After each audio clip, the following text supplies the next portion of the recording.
been waiting for. You're probably waiting for game number 2. It's ready. It's here. We're going to swing over to the gameplay and let you know what's going to happen, because I think it is anyone's game. Albeit TBE, they've set themselves up well. Anybody's ball game. Katie, here's my big question for you as we settle in for game number 2. Do you think a lot of these teams are going to stay hyper aggressive early, or are we going to see some of these teams slow it down a little bit and say, well, we might want to play our lives a bit better? I don't think you're going to see a significant change this early on in map 2 out of 6.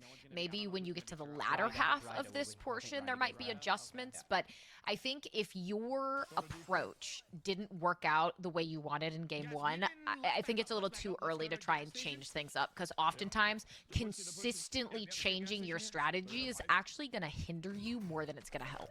So don't think anyone's going to change too much. I certainly think if you're TBE, keep doing exactly what you're doing. Sure. So Mountain's team, we'll see what they're able to get done here at the very beginning of the game. But what we expected right now, a little bit of a quiet start as these teams go around, loot their buildings, get set up with cash, everything else they need. And well, as I say it, the caster curse comes into effect. Stone Mountain scurries away with just a sliver of health, shot in the back, not sure by whom, but the engagement on their first of the day. And they get at least one down onto Oakley Boy.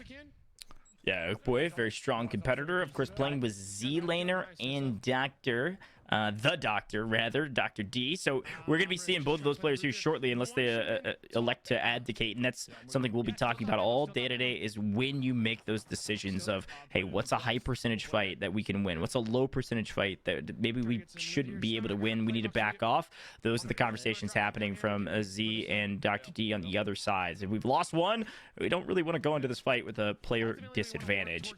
It is worth noting, as we kind of watch some of these fights unfold, the early fights in particular, that, you know, as much as we expected a slower style of gameplay, there's almost the reverse in fact, right? When you have a lower amount of players in the lobby, especially early game, there are way more opportunities for regaining. When you've got 150 people in the lobby, the chances that you can regain and not get shot out of the sky or shot right when you drop is essentially zero. You're going to get shot at flying back in. When there's only 66 players, Katie, you've got a massive regain potential. There's a lot of room to work with, which actually allows for some of these teams to play a bit more aggressive. So it's a little bit almost counterintuitive when you think about it that way.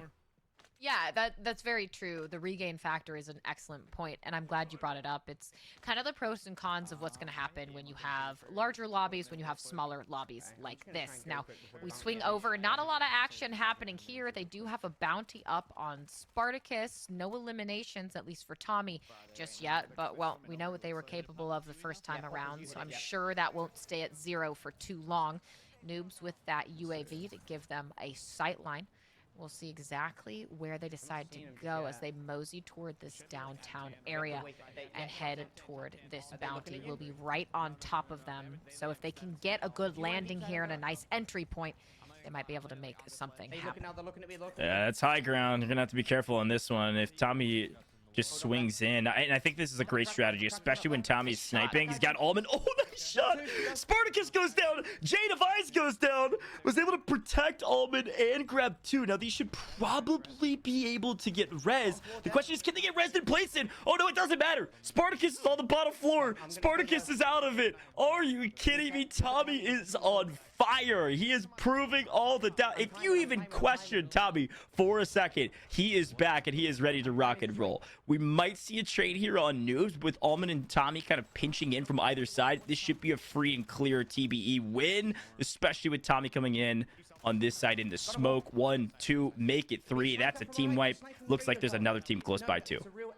Something this team has always done very well is their positioning in gunfights and their communication with one another, and that's exactly what we saw here. You see that high-level entry from Almond. No one is paying any attention to Tommy on the ground floor, able to get all of those hits off. I think one player might have been looking at them. For the most part, though, they're distracted by the other members of his team. So they've always been efficient at that, and it shows in the kills they're able to get. Now, Now Zlaner, all he has to worry about is this 1v1, no. but it's gonna be Omit Adrian who says, no, I'm sorry, Zlaner, not today. You're gonna need to be bought back by your team. The back off as TBE looks to regroup, and they're able to get out with a lot of cash. Look at that on Noobs, $16,000 for them to work with. Another thing they are exceptional at as they get a down at another elimination is that money management, that economy management. So it looks like they haven't taken their foot off the gas from game number 1 as we try and stay alive here. Wagnificent going for the shots onto J Device, able to get one. We'll see if you can turn that into an elimination. The shots are there, and you're fighting for your life. You don't have the health, but J Device did. It's going to be another, and I feel like for the most part, Gooch, every time we've gone to the Gulag, whoever we're spectating has lost. Yeah, you know, I haven't even called out the caster curse because usually when you start talking about it, it makes it worse. But yeah, we've seen a lot of that today. Likely going to see more of it. It's a great shout. Wag was playing his life very, very well for what he was able to do. But, you know, losing a lot of health early, it always has your opponent pushing you as aggressively as possible. So speaking of pushing aggressively, Sage and Biffle and Goat Clan currently second place, 29 total points after game 1, which is a great game. Looking for an even better one, and they are finding TBE on the other side. By the way, that was Noobs that they knocked. Looks like Clutchbug and Destroy and Z-Smith also in trouble. Yeah, using that drill charge, trying to stop any potential push through the staircase. And I'd be curious to know what happened with that fight we just saw a sliver of. But Z-Smith, some pings going out, just trying to get these nice angles around the roof to spot where these players are pushing in from. Not seeing anyone just yet, but that storm is moving fast, and all of these players are going to need to move quickly. This is another situation where if you don't have an early rotation, well, being on a rooftop might not help you unless the players on the ground rotate early. And this is where it said it can get a little bit dangerous. You're going to have to jump off of this roof very, very quickly. So if you are in sight lines, you are a sitting duck. Unless Clutch can get a huge down onto Wagnificent, that might be the moment you need to make that rotation to the ground floor. Everyone able to get there safely. A huge hit by Clutch Belt to make that rotation possible. Yeah, I was going to say the exact same. When you're on ultimate high like that, you're feeling fantastic. The problem is if this zone doesn't pull you, which it certainly did, it actually double pulls away, you're going to have to rotate off and you're going to be sitting ducks in the air. So you got to have some sort of a, you know, a road paver, if you will, with an entry to give yourself an option and an open road to drive onto so you can actually move forward in the map without getting picked off.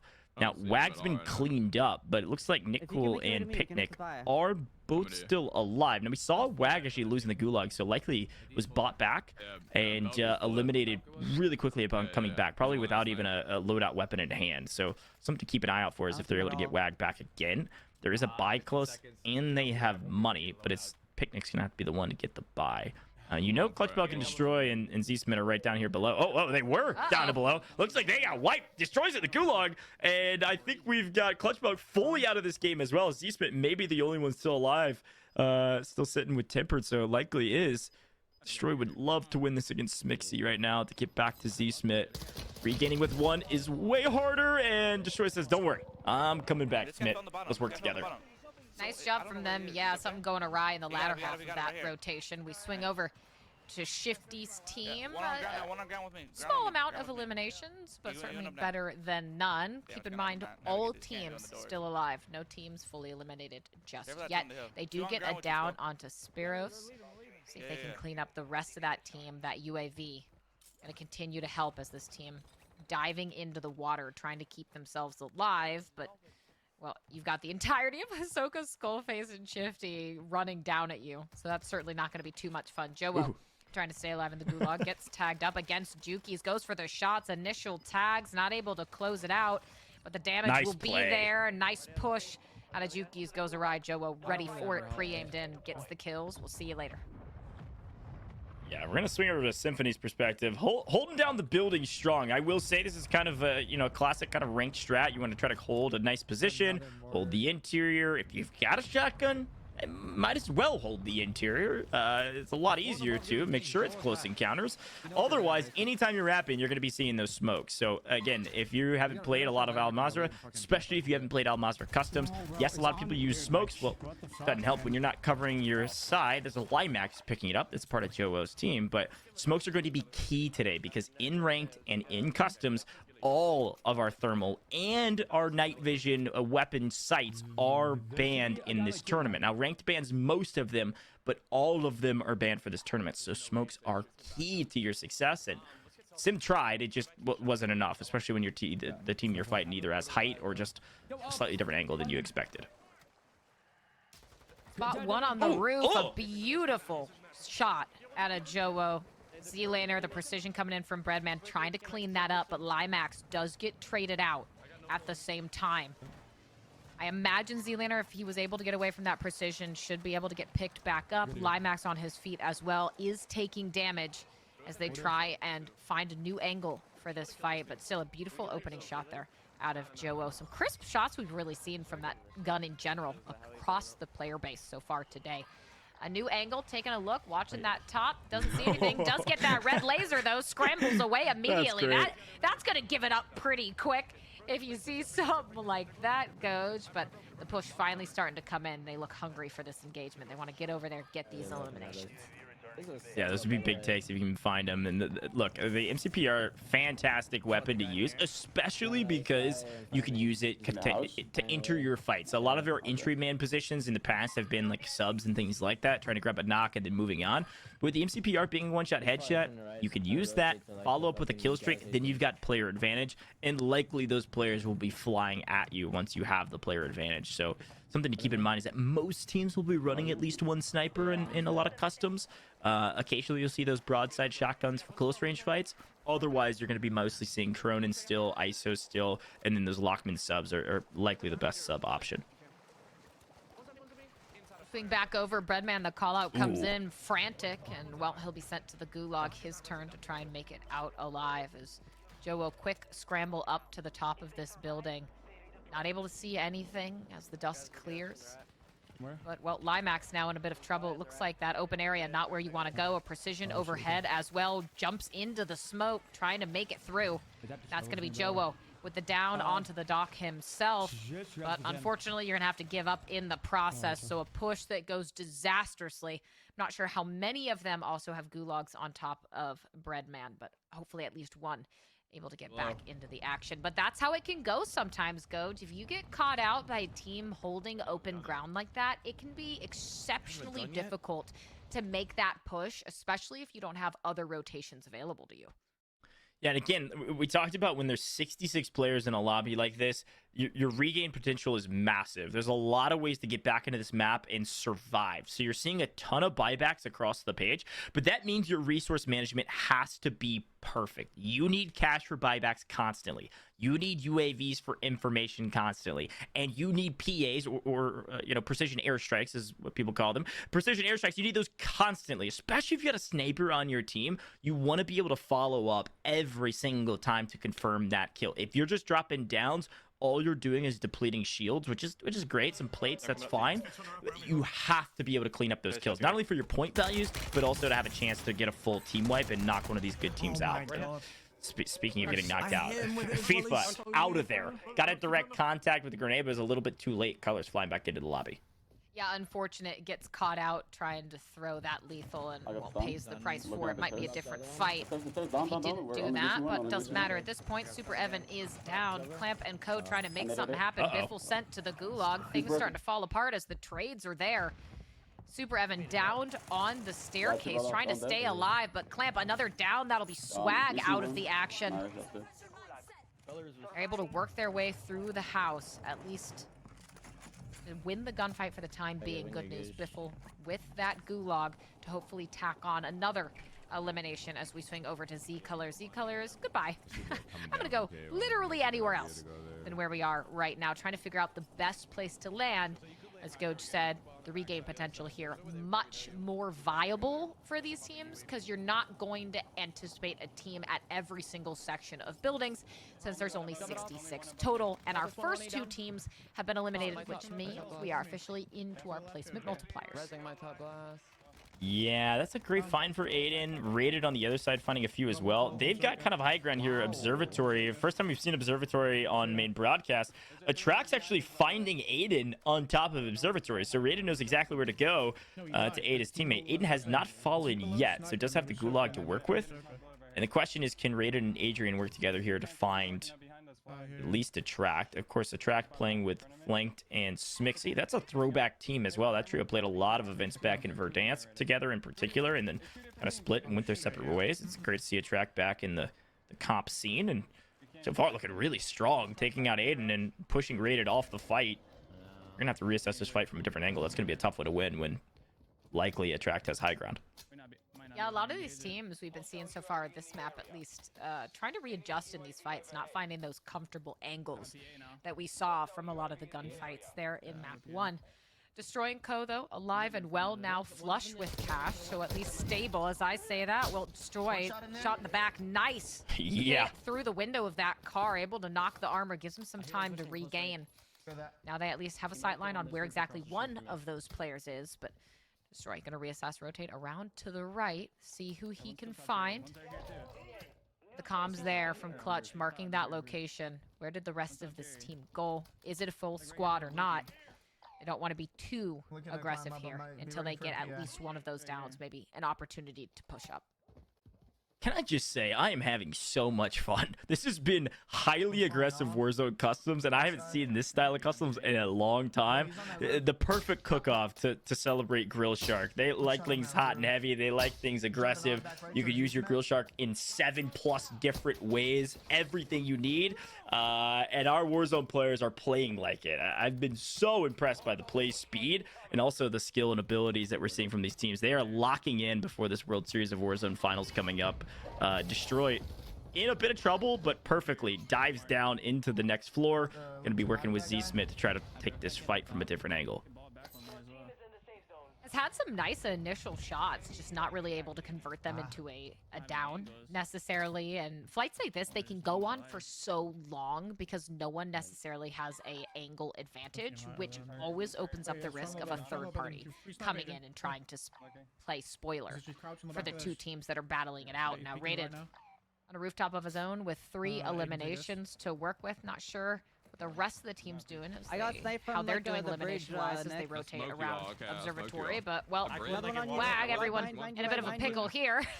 A lot of comms coming back and forth fast, coach. They are not in a good situation. He's just looking for Swagg forced to jump under the water to plate back up. Nick Cool bleeding out to his left. He's like right on my yellow. Right on my yellow. Not sure where exactly this player is, but not in a safe position for him to be sure. Wait, yeah, like call it on me right now. Yeah, I gotta say, the comms are intense right now. If we could do a quick listen in with our players in this fight. I know Wars looks like in this fight as well. I would love to hear what they're talking about because water play is a new thing to Al Mazrah and difficult to work around.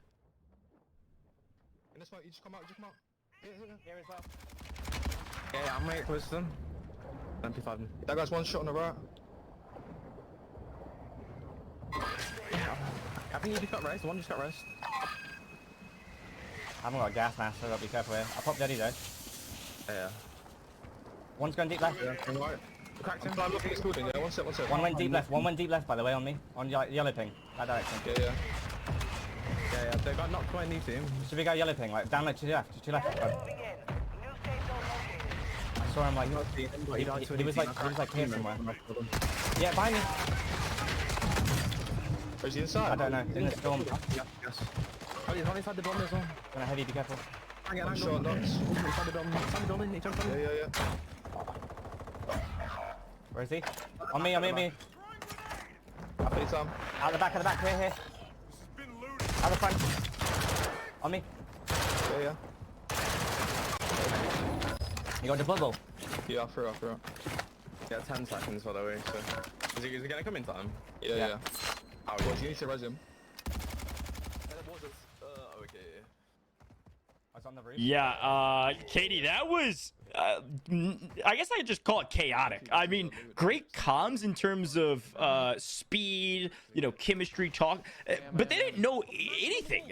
All the comms were wrong. He was calling out people in the wrong directions. Now, they were only fighting one player that kind of lingered in the gas, which is what kind of bamboozled them. They're able to, ward off a potential horrific 1v3, but nice place to stay alive. I'll be curious to see if they can rotate into the circle in the next round. But as we tune over into Aydan, also in trouble. It's starting to get chaotic. We're moving into the 5th circle, so all things about regain potential, all that's out the window, Katie. We got 32 players left as the 5th circle is closing. It's going to be rated dropping in, knows that TBE is here. Takes out Aydan, trying to pick up as many guns as possible, get set up to engage in this gunfight, but, well, you're going to have to be mindful of how you do it. TBE, the current score leader in the tournament, someone you'd love to see drop out early if you're their opposition. Make them use that mulligan earlier on, but now we're getting into those final circles. 13 teams remaining. This is where things could start to get dicey. Aydan up top, the initial down comes in onto Tommy. Some revenge here for the kill on Aydan earlier on, but where are Noobs? Wow. Where are Wow. Almond? And, well, it doesn't matter. They are dead. The team is wiped. We'll see you later. I just said it. 13th, not the worst placement you could go out on, but certainly going to even the odds a little bit on that 60 bomb they had. Unless, hey, Gojo, who knows? At this point, I wouldn't be surprised if DB still managed to post like 25 kills at that point. Exactly. They don't need a pop-off game. They just got to stay consistent, but they get dropped out a little bit earlier than they would have liked. Now, this is the tough rotation I was talking about. They've got a little bit of this kind of dune and rock cover as they creep up the side, and if other teams are engaging each other, they might be able to just kind of sneak in the back door. We'll see. After the Swagg Symphony, not really sneaking. Yes, they're on the edge of zone, but they're on the high ground. So this is the opposite side of the hill that I was talking about. And they're fighting a couple teams on the edge. Streaks are everything. Not only chaotic, hard to hear comms, hard to hear, of course, any footsteps, but you're also battling for position. They played a little bit of some edge protection with the mortar strike, but there's a couple teams on this edge, on the edge of Observatory. Huskerrs out, Unrational out, Scummin also out. See you later. That's a nice wipe from whoever that was, but it's still not done yet. Symphony, Swagg, Apathy also getting wiped. Observatory is hot and everyone is falling. And it looks like Lucky might have come out of that alive, and it might be just Lucky, Shamu. My goodness, Observatory just got a new paint job because it has been an absolute bloodbath. Multiple teams knocking each other out as we continue to funnel into these final circles. And now just 11 players remaining. Lucky, slow and patient here. Not a bad play to just wait. Stay prone, see if anyone comes into your sight line. Jumps on down, and you got to be careful because you don't even have full plates. Smixy flying high above. At this point, considering everyone else is wiped on your team, there's not going to be the potential for the buyback. Smixy, not a bad idea to do exactly what she's doing. Wait above the storm, try and get those placement points, because now, with 10 teams remaining, you're at 1.6. If you can float for long enough for 5 other teams to get eliminated, Gojo, suddenly you're at that 1.8 multiplier, and that becomes a very solid game. We swing back over. Z-Smith, clutch and destroy, alive and well. They spot one out. That's going to be the Doc, not able to get away from that one. The Storm, they might be able to find Lucky as well. I think he was in this area, but this team in prime position here. They are 3 of the remaining 8 players in this game. A great position to try and take the win. Top 5 situation, and one of those top 5 teams is just Smixy hiding up in the air. We'll see if anybody looks up at her soon. Will probably be coming into view fairly shortly. This is probably going to be Lucky or someone else up on top of the hill. Looks like Shifty getting taken down by this triple stack trio. When you've got 3 people in the final circle, Katie, you're likely coming out with a victory. Total of 3 teams. There they are, and both of them are flying. Who goes down first? It's Sparrows, which means, wow, way up in the air. Is that a bird? Is that a plane? Is that a grill shark? Nope, that's Smixy all the way over into the next circle, flying into the gas, and actually just gonna give away the life. That's a nice win for Z-Smith, Destroy, and Clutch Milk. That is a fantastic win for them. And really, I think when you get into those final circle scenarios, Gojo, and you are the only team with a full trio, you are in the best possible position compared to anyone else to be able to close it out. Smixy playing that as well as she could. You secure yourself that